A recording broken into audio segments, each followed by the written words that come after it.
네, 안녕하세요. 신바람 국어교실의 신바람입니다. 자, 오늘 배울 교재는 2016학년도 3월 고1 모의고사 16번부터 19번 문제 과학 지문을 분석하고 문제를 풀어보는 시간을 갖도록 하겠습니다. 우리 교재 6쪽과 7쪽이고요. 오늘도 열심히 공부해 주시길 부탁드리면서 그럼 바로 수업을 시작하도록 하겠습니다. 자, 우리 친구들이 어려워하는 과학 지문인데요. 한번 먼저 문제부터 보고요. 바로 본문 분석 들어가도록 하겠습니다. 자, 16번 위글에서 언급된 박테리오 파지에 대한 설명으로 적절하지 않은 것은 박테리오 파지다 라고 이야기했죠. 이 박테리오 파지가 뭐가 되는 겁니까? 화재가 되는 겁니다. 선생님이 누누이 이야기했지만 비문학 작품에서 가장 먼저 찾아야 되는 게 뭐냐면 바로 화재입니다. 그 화재인데 그 화재를 알려주는 힌트가 되는 문제다라는 걸 기억해 두시면 좋겠죠. 아무래도 16번 문제를 풀어내기 위해선 박테리오 파지에 대한 설명을 적절하게 알고 있어야 되겠죠. 근데 윗글에서 언급된 박테리오 파지다 라고 했으니까 윗글은 박테리오 파지에 대해서 분명히 언급하고 있다는 걸 알 수 있으니까요. 화재가 박테리오 파지가 될 수 있겠다라는 생각을 하면 쉽게 이해할 수가 있습니다. 자, 17번 보도록 하죠. 자, 윗글을 바탕으로 보기 A에서 E를 이해한 것으로 적절하지 않은 것은 지금 이렇게 이 문제를 봐서는 지금 글의 세부 정보를 확인해야 되는 내용, 구체적인 사례에 적용시키는 문제인데요. 이거는 사실은 본문을 분석해 봐야 풀어낼 수 있는 문제입니다. 자, 18번 가보도록 하죠. 윗글을 참고하여 보기 1의 실험을 이해한 반응으로 적절한 것을 보기 2에서 골라 바르게 묶은 것은 이렇게 이야기했는데요. 자, 이것은 이제 3점짜리이기 때문에 친구들이 많이 좀 어려워했을 문제이긴 합니다. 하지만 질문의 범위는 지문을 벗어나지 않는다라는 것을 기억해 두시고 우리가 문제를 풀어낼 수 있는데요. 18번 문제는 결국 지문을 분석한 다음에 풀어낼 수 있겠습니다. 19번 문제 보도록 하죠. 사전적 의미, 기억에서 미음 중 사전적 의미로 적절하지 않은 것은 요런 문제는 바로 뭡니까? 기억을 보고 1번에 있는 기억을 확인해 보고 이렇게 하면 문제를 풀어낼 수 있는 건데요. 이건 어휘 문제다라는 거죠. 내다가 문제 낼 게 없을 경우에 어휘 문제를 내는데요. 여러분들 어휘는요 정말 중요하니까 여러분들 어휘는 나올 때마다 반드시 정리해두는 습관 그리고 기억해두는 습관이 필요하다는 거 기억해 두시면 좋겠습니다. 자, 그럼 다시 앞으로 가셔서요 본문 내용 한번 분석해 보도록 하겠습니다. 자, 과학 지문이다 라고 해서 우리가 특별히 겁을 먹을 필요는 없습니다. 왜냐하면 아까 이야기했던 것처럼 문제의 범위는 지문을 벗어나지 않습니다. 지문에서 다 결정되기 때문에요. 사실은 지문 안에 정답이 다 있다. 그것을 어떻게 바꿔놨는가를 생각하면서 우리가 문제를 풀면 크게 어려움이 없이 풀어낼 수 있을 것입니다. 자, 첫 번째 문단입니다. 자, 바이러스란 여기 시작하죠. 뭐뭐란 뭐뭐다. 바이러스는 스스로는 증식할 수 없고 숙주세포에 기생해야만 증식할 수 있는 감염성 병원체를 일컫는다. 요거 이건 뭡니까? 바이러스의 뭐가 되는 거죠? 개념이 되는 거죠. 정리 한번 해볼까요?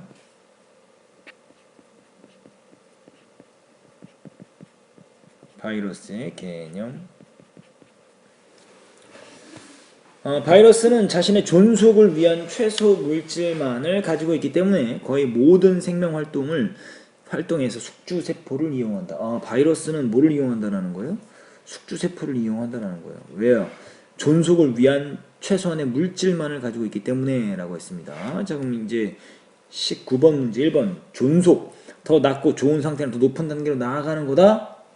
이 말뜻은 뭐가 되냐면 이것은 발전이라는 것과 어울리죠. 이거 발전이라는 것과 어울립니다. 존속이다라는 것은 뭐냐면 존속은요. 잘 기억해 두세요. 어떤 현상이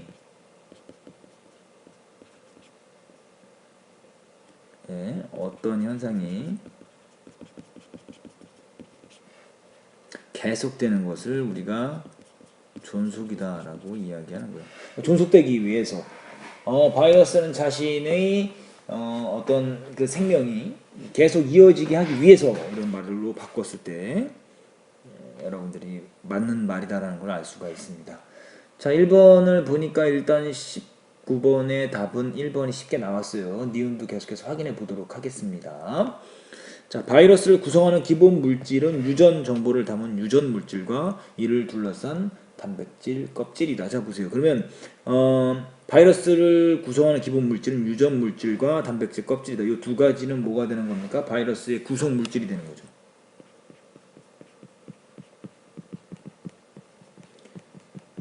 바이러스의 구성물질 1번이 유전물질, 2번이 단백질 껍질이 되는 거다.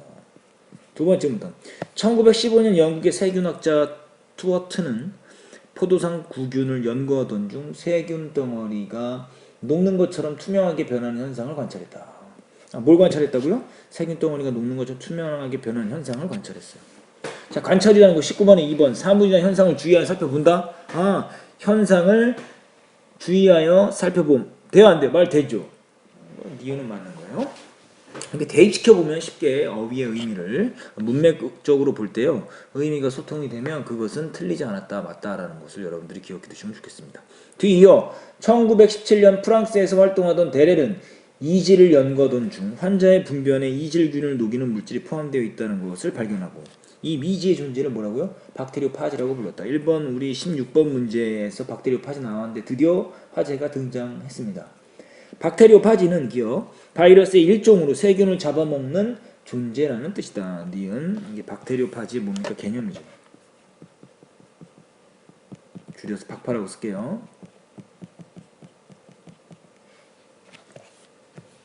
자, 결국은 세균 덩어리가 녹는 것처럼 투명하게 변하는 현상, 그리고 이질균을 녹이는 물질이 포함되어 있는 것을 발견했는데 이것이 결국 뭐다? 박테리오파지다라고 이야기를 할 수가 있습니다. 세 번째 문단. 박테리오파지는 머리와 꼬리 섬유로 구성되어 있다. 머리, 꼬리 섬유로 뭐 되어 있다? 구성되어 있다. 이 구성되어 있는 요소입니다. 바로. 그러니까 박테리오파지는 어떻게 구성되어 있냐면 머리, 꼬리, 섬유로 구성되어 있다. 이 구성 1번, 2번, 3번 이렇게 되어 있는 거죠. 자, 구성이라는 것도 19번에 3번 몇 가지 부분이나 요소들을 모아서 전체를 짜 이룬다. 짜 이루고 있는 거 맞죠? 자, 머리는 다시 본문으로 돌아옵니다. 머리는 다면체로 되어 있고 옆에 그림이 잘 설명되어 있으니까 잘 보시면 되겠어요. 그 밑은 길쭉한 꼬리가 꼬리 밑에는 갈고리 모양의 꼬리 섬유가 붙어 있다. 이렇게 되어 있어요. 머리에는 박테리오파지의 핵심이라 머리에는 기억으로 묶어보시죠. 박테리오파지의 핵심이라 할 수 있는 유전 물질이 있는데 이 유전 물질은 단백질 껍질로 보호되어 있다. 꼬리는 머릿속의 유전 물질이 세균으로 이동하는 통로 역할을 하며 꼬리 섬유는 세균에 단단히 들러붙는 기능을 한다. 근데 이것이 박테리오파지의 구성과 그 기능이죠. 박파의 구성과 기능, 그러니까 머리, 꼬리, 그리고 꼬리 섬유의 기능을 자세히 설명해 주고 있습니다. 네 번째 문단 가보도록 하죠. 자, 박테리오파지는 증식을 위해 세균을 이용한다. 박테리오파지가 세균을 만나면 이제 나오는 거예요. 이제 과정이 나오는 거예요. 박테리오파지가 증식을 위해서 어떻게 하는가에 대한 과정이 나옵니다.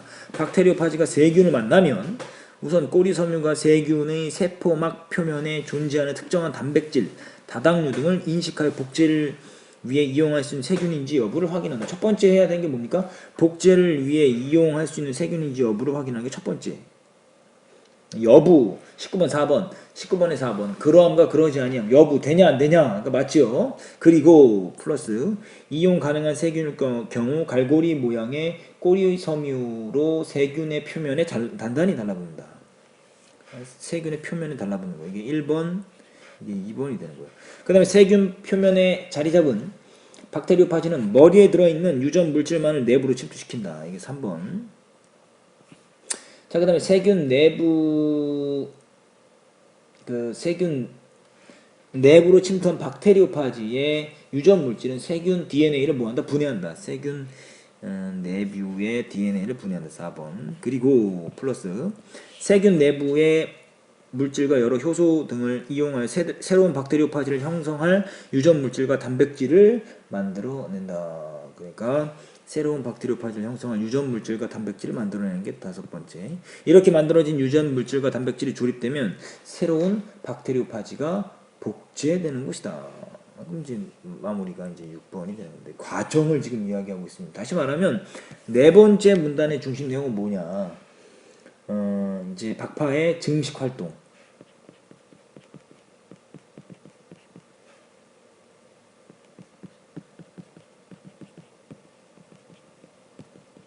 어떤 순서로? 과정의 설명 방법으로 쭉 이야기를 하고 있습니다. 자, 다섯 번째 문단입니다. 박테리오파지에는 독성파지와 용원성파지가 있다. 아, 독성파지와 용원성파지, 이것이 박파의 뭐가 됩니까? 종류. 박테리오파지의 종류가 두 가지가 있는데, 자, 독성파지는 충분한 양의 박테리오파지가 복제되면 복제를 중단하고 세균의 세포벽을 파괴하는 효소를 만든다. 세균의 세포벽을 파괴한다는 거죠. 그리고 이 효소로 세균의 세포벽을 터뜨리고 외부로 쏟아져 나간다. 이와 달리 이 표시 용원성 파지는 세균을 이용하는 것은 독성 파지와 같지만 세균을 파괴하지는 않는다. 그러니까 파괴하면 독성 파지, 파괴하지 않으면 용원성 파지라고 할 수 있다라는 거죠.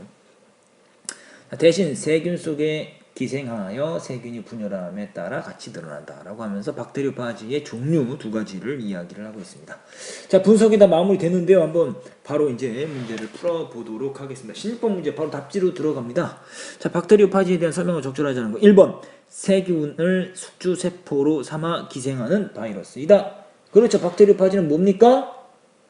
새 바이러스의 일종이다 그랬죠. 바이러스는 뭐라 그랬어요? 첫 번째 문단에 스스로 증식할 수 없고 숙주세포에 기생해야만 증식할 수 있는.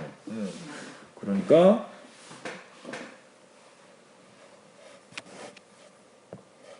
두 번째 문단 여섯 번째 줄에 나와 있어요. 이건 맞죠?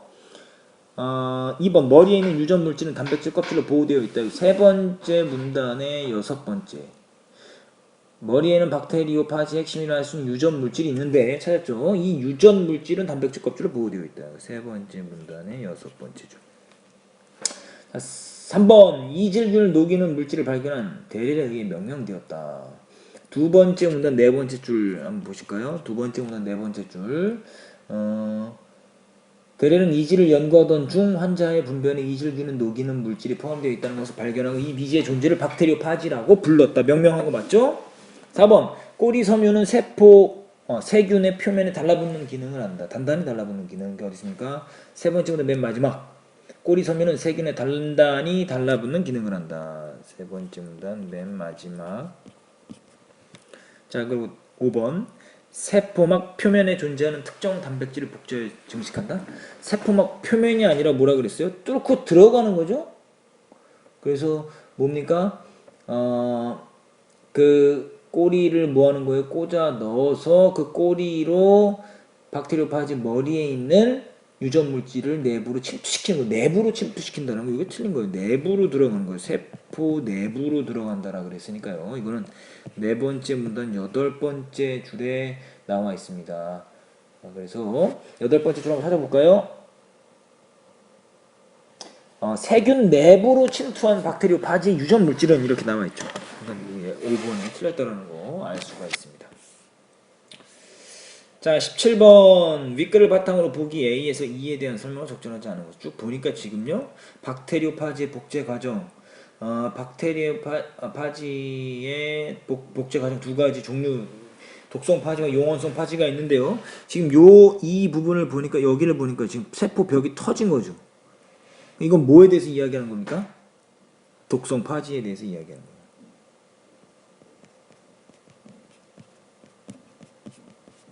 그리고 이 과정은 네 번째 문단에 상세하게 나와 있습니다. A 부분 뭐죠? 꼬리 섬유가 세포막 표면의 단백질, 다당유동을 인식한 결과 유전물질 침투 여부가 결정되겠군. 이것은 네 번째 문단의 첫 번째 줄부터 뭐 두 번째 줄 보시면요. 나와 있죠. 뭐라고 나와 있습니까? 박테리오파지가 세균을 만나면 우선 꼬리 섬유가 세균의 세포막의 표면에 존재하는 특정한 단백질 다당류등을 인식하여 복제를 위해 이용 가능한 세균인지 여부를 확인한다라고 쭉 첫 번째부터 네 번째 줄까지 되는 네 번째 줄까지요. 죄송합니다. 맞고요. 2번 B를 보니까 꼬리가 들어왔죠. 박테리오파지의 머릿속에 있는 유전 물질은 꼬리를 통해 세균 안으로 유입되겠군. 세 번째 문단 일곱 번째 줄 보시면 그 꼬리는 머릿속의 유전 물질이 세균으로 이동하는 통로 역할을 하며 라고 그랬으니까 B 맞지요. C. 세균에 침투한 유전 물질은 세균 내부의 물질과 효소 등을 이용해 복제에 필요한 유전 물질과 단백질을 만들겠군. 네 번째 문단 보세요. 네 번째 문단 밑에서 세 번째 줄. 네 번째 문단 밑에서 세 번째 줄 갑니다. 자, 새로운 박테리오파지를 형성할 유전 물질과 단백질을 만들어내고 이렇게 만들어진 유전 물질과 단백질이 조립되면 새로운 박테리오파지가 복제된다. 그러니까 지금 네 번째 문단 밑에 세 번째 줄에 세균 내부의 물질과 효소 등을 이용해서 복제 필요한 유전 물질과 단백질을 만든다라고 지금 이야기했죠. 그러니까 이거 단백질을 새로운 유전 물질과 단백질을 만들어낸다 그랬으니까 3번도 맞죠. 4번 볼까요? 세균 속에 기생하다 세균 분열 과정에서 새로운 박테리오파지가 복제되겠군. 이렇게 이야기했죠. 지금 여기 틀린 게 뭐가 있습니까? 세균이 분열하는 과정에서 새로운 박테리오파지, 세균이 분열한다? 이거 보시면요. 다섯 번째 문단, 세균이 분열하는 과정이라고 했는데요. 다섯 번째 문단 밑에 세 번째 줄에 보시면 다섯 번째 줄. 용원성 파지는 세균을 이용하는 것은 독성 파지와 같지만 세균을 파괴하지 않는다.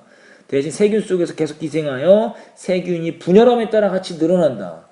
이것은 용원성 파지에 대한 설명이에요. 용원성 파지. 그렇기 때문에 지금 독성 파지에 대해서 이야기하고 있는 보기에 대한 설명으로는 적합하지 않습니다. 이게 틀렸죠. 5번 이 복제된 박테리오파지가 세포 밖으로 터져나오는 것을 보니 독성 파지가 뭐한 것이다? 증식된 것. 그러니까 충분한 양의 박테리오파지가 복제되면 다섯 번째 문단 세 번째 줄 세균의 세포벽을 파괴하는 효소를 만든다라 그랬으니까 이거는 맞는 말이죠. 정답은 4번이 됩니다. 어렵지 않게 풀어냈으리라 생각이 듭니다. 자, 그럼 이제 우리가 어려워했던 18번 문제 보도록 하죠. 자, 윗글을 참고해 보기 1의 실험을 이해한 반응으로 적절한 것을 보기 2에서 골라 바르게 묶은 것은 뭐냐? 3점짜리. 과학자들이 단백질과 DNA 중 어느 것이 생명의 정보를 지닌 유전 물질인지에 대한 명확한 답을 얻지 못했을 당시에, 자, 그러니까 단백질과 DNA 중에 어느 것이 유전 물질이냐 라는 거에 대해서 이제 모를 때 1952년 허쉬와 체이스는 박테리오파지를 이용한 실험을 통해서 유전 물질이 무엇인지를 밝혀냈다. 허쉬와 체이스는 그러니까 박테리오파지를 이용해서 유전 물질이 무엇인가를 밝혀내는 실험을 했는데 허쉬와 체이스는 먼저 생명체의 DNA에는 뭐가 있니? 단백질에는 황이 들어있다는 점을 착안해 박테리오파지 DNA의 인과 단백질의 황을 각각 방사성 동위 원소인 인과 황으로 대체한 후, 이걸로 대체했어. 인과 황으로 대체한 후에 이 박테리오파지를 대장균에 감염시켰다. 그리고 이들을 여러 세대에 걸쳐 배양한 뒤 배양된 대장균의 내부에 어떤 방사선 동위 원소가 남아있는가를 확인함으로써 DNA가 유전물질인 것을 밝혀냈다. 이거 쉽게 그림으로 설명하면 이렇게 되는 거예요. 지금 DNA에는 뭐가 있다는 거예요? DNA에는 인이 있고 단백질에는 황이 있는데 이것은 뭐 방사선 동위원소 이런 거 잘 몰라도 되지만 어쨌든 박테리오파지에 방사선 동위원소 인과 황으로 대체한 거예요. 박테리오파지 DNA의 인과 단백질의 황을 뭐를 했어요? 여기에 방사선 동위원소인 인과 황으로 대체를 하고 그리고 난 다음에 여기에다 뭘 붙였어요? 대장균을 붙였어요. 그래서 여러 세대에 걸쳐 배양을 했더니 지금 그 어떤 방사성 동위 원소에 남아있는가를 확인함으로써 DNA가 유전물질인 것을 확인했다. 그러니까 대장균 안에 뭐가 들어가면 인이 들어가면 혹은 황이 들어가면 이 둘 중에 하나가 대장균 안으로 들어간다는 거죠. 박테리오파지가 대장균에다 넣는 건 유전물질이라 그랬으니까 이 둘 중에 하나가 분명히 들어갈 거라는 거죠. 그러면 유전물질이 DNA냐 단백질이냐는 게 걸러질 거 아니에요. 그렇죠? 그랬을 때 뭐가 남아있는가만 확인해 보면 우리가 알 수 있는데 답은 나왔어요. 왜냐하면 DNA가 유전물질인 것을 밝혀냈다고 그랬으니까 뭐가 남아야 돼요? 인이 남아야 됩니까? 황이 남아야 됩니까? 인이 남아야 되는 거죠. 결국은 인이 남았다라는 걸 밝혀냈다라는 거죠. 이거 잘 기억해 두시고 1번부터 보죠. DNA 구조와 복제 과정을 알고 있었기 때문에 가능한 실험이었고 이런 얘기 복제 과정 뭐 이런 거 있어요? 없어요? 없어요. 전혀 나와 있지 않기 때문에 기억은 틀렸고요. 자, 니은 배양된 대장균의 내부에는 결과적으로 황은 없고 인만 관찰되었고 왜? DNA가 유전 물질인 것을 밝혀냈다라고 했으니까 DNA는 뭡니까? 인이 있고 단백질에 황이 있다 그랬으니까 인만 남았으니까 DNA가 뭐라 그러는 거예요? 유전 물질이라는 것을 알 수 있다. 왜냐하면 네 번째 문단 일곱 번째 줄에 그 박테리오파지는 파지의 유전 물질은 세균 내부의 DNA를 분해한다라고 그랬죠. 일곱 번째 줄 보실까요? 머리에 들어있는 유전 물질만을 세균 내부로 침투시킨다. 그러니까 박테리오파지는 유전 물질만을 세균 내부에 침투시키니까 세균 내부에 인만이 들어가 있어야 DNA가 유전 물질이다라는 것을 밝혀냈다라는 것을 알 수 있죠. 그러니까 니은은 맞습니다. 디귿 박테리오파지가 유전 물질만을 세균 안으로 들여보낸다는 것을 이용했다. 이것도 방금 읽었던 네 번째 보다 일곱 번째 줄에 있는 내용. 유전 물질만을 세균 안으로 들여보낸다라는 것을 이용한 실험이다. 그러니까 정답은 3번이에요. 4번은 뭐가 틀렸습니까? 박테리오파지를 이용한 것은 박테리오파지가 있어야만 대장균이 분열할 수 있다? 박테리오파지가 있어야만 대장균이 분열할 수 있다? 그런 말은 여기에 정확하게 나와 있지 않고요.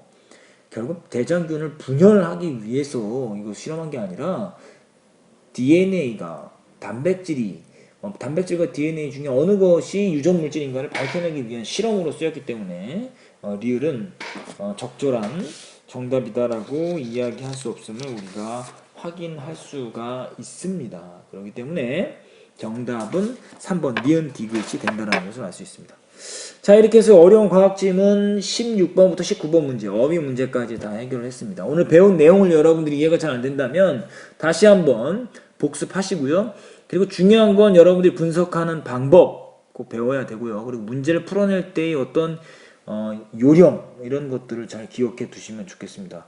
그리고 근거 없이 문제의 답을 선택한 것이 있다면 그 근거를 확실하게 여러분들이 세울 필요가 있고요. 여러분들이 문제 풀 때에는 그 근거가 확실하게 세워질 수 있도록 항상 지문을 잘 분석하는 습관이 필요합니다. 자, 오늘도 열심히 공부해 주셔서 감사합니다. 그럼 다음 시간에 다시 만나요. 소년이요 야망을 가져라.